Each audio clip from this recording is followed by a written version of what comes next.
વિશે તમે વધારે પડતું જાણજો, જોજો, સાહેબ તમે અહીંયા રોજે લખજો અને આ લોકોને કરાવજો. તમારી સ્કૂલનું માન સન્માન વધશે, તમારા બાળકો ખૂબ આગળ વધશે અને એનું તમને પરિણામ તમને પણ મળશે. કારણ કે તમે બી જેવી રીતે અત્યારે હું પ્રેરક ટીચર છું, એ રીતે તમે બી એક ટીચર છો, તો તમારું બાળકો વધારે સમજશે. હું તો અત્યારે બોલીને જતી રહીશ, પણ તમે કહેશો એમને વધારે સમજ પડશે. તો તમે બી આનો ઉપયોગ કરજો. અને આ તમે બધા અહીંયા બેઠા છો, બધા પોતપોતાના બિઝનેસમાં, જોબમાં, ફેમિલીમાં, કોઈ પણમાં તમે તમારો ઉપયોગ કરી શકો છો.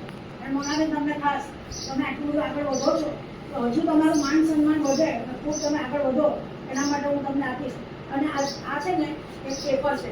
હવે આ છોકરાઓને તો નાના છે, એને જરૂર નથી અત્યારે, પણ આ પેપરમાં બધું લખેલું છે કે તમારી કઈ કઈ ઈચ્છામાં પૂરી થાય, એ પેપરમાં પણ બધું લખેલું છે. એટલે એ પેપર પણ તમને આપું છું.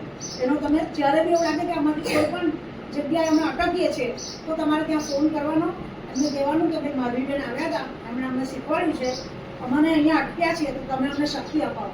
એટલે શક્તિ આપશે. પછી તમારી જે ઈચ્છા હોય તમારે ભેટ મૂકી દેવાની. આમાં કોઈ બંધન નથી. ઘણીવાર ઘણા પાસે 1 રૂપિયો પણ નથી હોતો, તો કશો વાંધો નથી. એક ફૂલ તો હોય ને, એક ફૂલ તમે અર્પણ કરી દો એમના નામથી, તો પણ ચાલે. 1 લોટો જલ પણ તમે અર્પણ કરી શકો છો. પણ જેની પાસે છે એને કરવું જોઈએ. જેની પાસે નથી એનો કંઈ જ વાંધો નથી, પણ જેની પાસે છે એને ચોક્કસ કરવું જોઈએ. તો આ તમને હજુ ના સમજ પડે તો મારો નંબર હું આપી દઉં છું. તમને બધાને ગોલ્ડન કાર્ડ આપું છું, એ તમે રાખજો અને ઉપયોગ કરજો. અને તમને સારા અનુભવ આવે તો ચોક્કસ મને જાણ કરજો.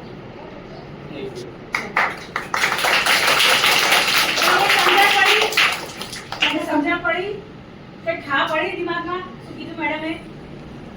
હા કે ના?